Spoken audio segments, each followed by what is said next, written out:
Hi, I'm Leezá Steindorf. I'm an international leadership coach, a member of the Forbes Coaches Council, and for decades I've been helping leaders and learners across the globe discover personal power that they didn't even know they had. And today I want to speak to that ability to anchor into your own worth so that you can move through the world with clarity and dignity, not with tension and not with self-doubt. And if this kind of grounded skill building resonates with you, please feel free to subscribe because all of these videos, they braid together. Okay, let's get to it. So here's something that most people never learn when they're growing up. You don't actually lose yourself. You can't, but you can lose connection to your value. And the moment you disconnect from your worth, everything becomes harder. Boundaries blur, choices get shaky or difficult. Say they're indecisive. Relationships can be confusing. And you start operating as a standard out of fear rather than your ground of truth. And staying with yourself means actually staying connected to your inherent worth, no matter what's happening around you. And if by chance you never learned your innate worth or your value, now's the time to do so because you are worthy even if you have forgotten or you never knew it in the first place. If you're like me, I didn't grow up knowing my value. It took me a long time to understand that I am valuable. So you can do the same. And this is the skill we're going to build today. So just a reminder about the core groundwork that I use. There's four parts to it. It's clarity, ownership, resolution, and excellence. And this is the structure for leading yourself actually from strength rather than from habit. So let's start with clarity. Clarity of what's actually going on when you feel rattled, when you feel pressure or unsure in a situation or fearful, right? Any of those experiences, those emotions that you have that are not grounded in your value, not grounded in your strength. And there's nothing wrong with it. We're getting to know ourselves, all right? So you're not losing yourself, you're losing sight of your own value in that moment or connection to it. And that can look like minimizing your needs, assuming that others matter more than you. This could be at work, could be in private relationships.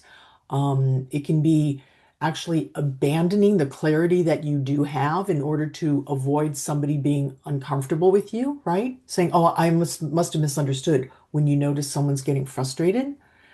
It can be shrinking to be acceptable. That's something I tried. It was kind of like trying to hide a polar bear, right? Trying to shrink and not be seen or not be too big. It can mean rushing to fix things. Like if you think something's not okay, you take responsibility to make sure everybody else is okay.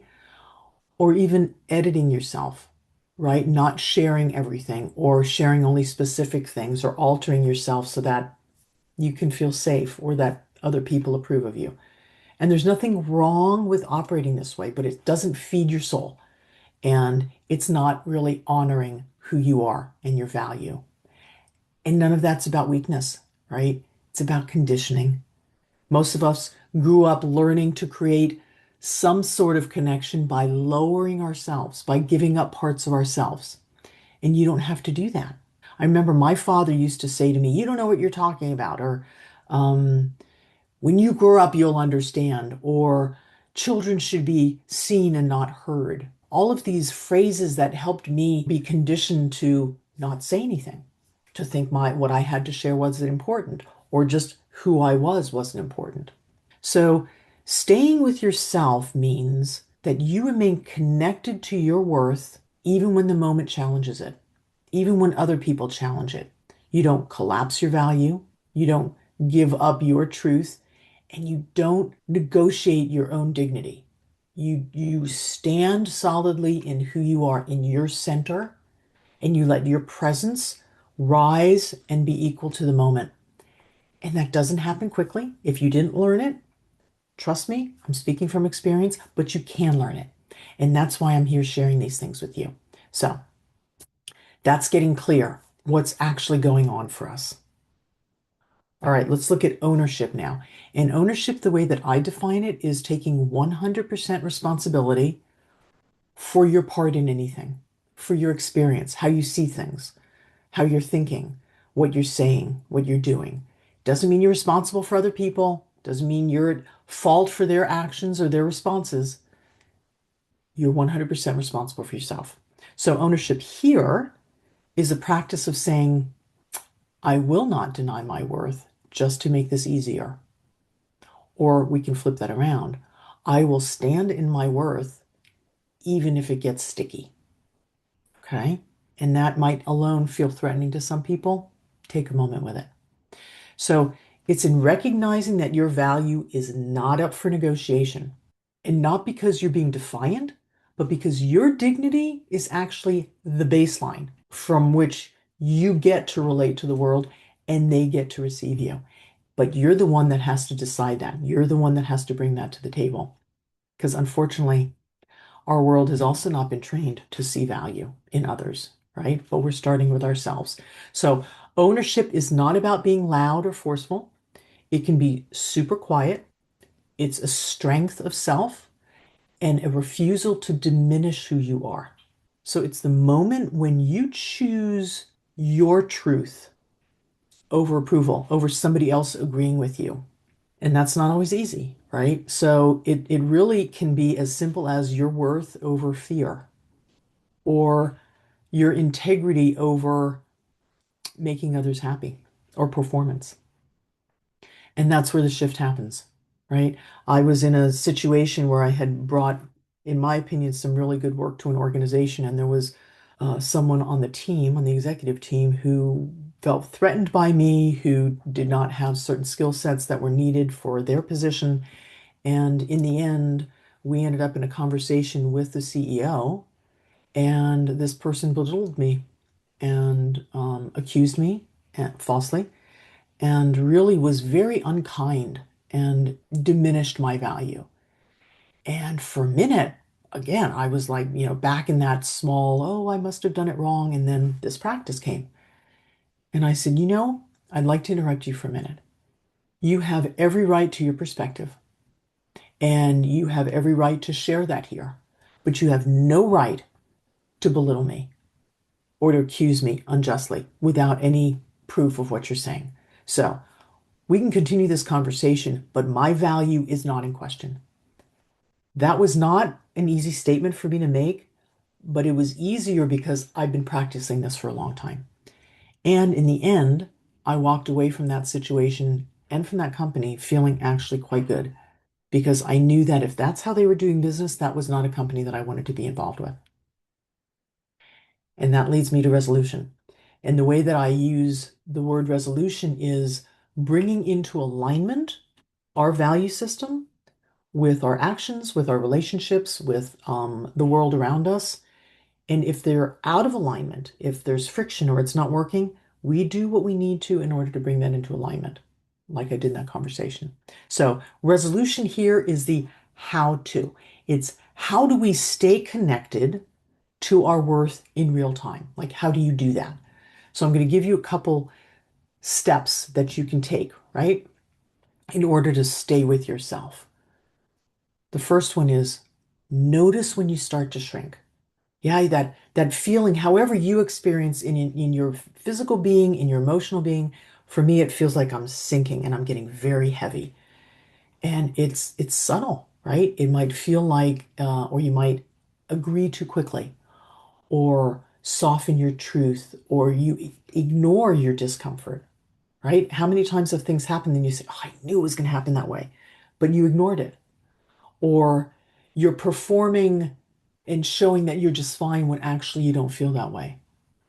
Or you prioritize someone else's emotions or needs over your own needs, over your own humanity. Yeah. So when you notice that you're shrinking, these are signs that you're moving away from your worth, from your connection to yourself. Okay. And you don't have to do that. You don't have to do that. All right. Second step is to breathe and come back to center, right? Literally physically feel your spine. Let your shoulders drop. Come back into your physical presence. For me, I feel like right in my solar plexus, I get very, very tight and I can't breathe very easily. And I take a minute and I just let that open and drop, and then there's space and I relax. And interestingly enough, then I can feel my value again. I can feel the connection to my worth. And that's where your worth lives. It's in the center, in the core of who you are. All right, step number 3 is ask yourself a simple question. What would I say or choose to honor my value right now? Not Not what's polite here, or what do they expect from me, or what would be the least friction causing action, right? Or how do I keep them comfortable? It's what does my worth say here? Ask yourself how that feels when I say that to you. What does your worth say here? One of the phrases that I use that's helped me is speak the obvious. That's what my worth does. It speaks the obvious. This doesn't feel good. I don't understand why you're saying that. What's happened that has you so angry, right? That helps me. That's what my worth often has to say, is speaking the obvious. Okay, and the fourth step, the final one, is to respond from that place, from that center. Yeah? So it can look, there's many things you can do. You can just stay quiet. You can respond verbally and say, no, that doesn't work for me. And you don't even have to be angry or frustrated. Just when you're in that center, it can come very calmly. I need more time. I'm not comfortable with that. I'd like to share what's true for me here. Or you can even say, I need a minute. I'm going to take a minute to think, right? This isn't weakness. It's not being defiant. It's actually acting from your dignity, and it gives other people the opportunity to act from their dignity as well. It's pretty phenomenal. Unusual and phenomenal. So you're not reacting, you're actually responding from your center, and you're deciding from your place of worthiness. All right. Last piece we're going to look at is excellence. And the way that I define excellence and work with it is it's knowing and acting from being in your highest and your best. That's excellence. It's not being polished and perfect and having everything done properly. It's really being and coming from that place. So, excellence here is choosing not to abandon your value. It's choosing to stay in your value, especially when it would be easier to shrink or when the familiarity of shrinking comes, right? Our neural pathways, they're like paths through the forest. The ones that we've taken often enough, they're really clear and we know how to go that path. And so when we take a practice like this of staying with ourselves, of knowing our worth, that's not a path we've often taken. So at the beginning, there's some bushwhacking, right? Branch goes in the face, trip over a rock, step in a hole. But with time, you're going to have this be more, just as comfortable, if not more comfortable, than giving up your worth. So this practice is going to allow you to have that strength be your norm. And it's the strength of staying aligned with who you are, even when the old conditioning pops up or that path is in your eyesight. You're like, no, I'm not going to go down that path. I'm not going to go into people pleasing or smoothing things over or disappearing or shrinking. I'm going to stand in my value, whatever that calls for at this moment.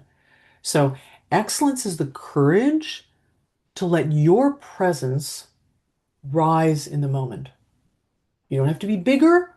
You don't have to be smaller. You just rise and you're equal to that moment.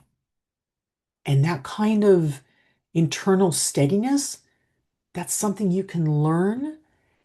And when you experience it, then you anchor it and it keeps strengthening. It's a skill. It's not a personality trait. You're born with your value. We've been conditioned away from it. But coming back and anchoring yourself in that type of excellence, that's something you can learn. Yeah. And when you practice staying with your worth, your relationships become clearer, your choices, the decisions that you make feel stronger because they're anchored in what's aligned with your values. And then your sense of self becomes rock solid. It's a really, really great place to be. So I'd like to offer you a practice if you'd like to try this out today.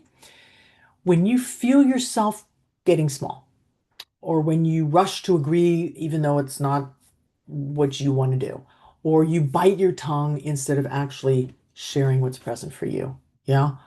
Whatever it is that you're doing to move away from and disconnect from your value, to make something easier, to make others feel good, take a minute, take a pause, and ask, am I honoring my worth right now?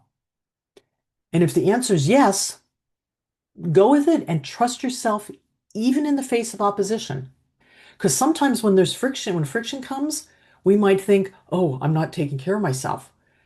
Friction may come because you're taking care of yourself, because you're standing in your strength and you're honoring your values.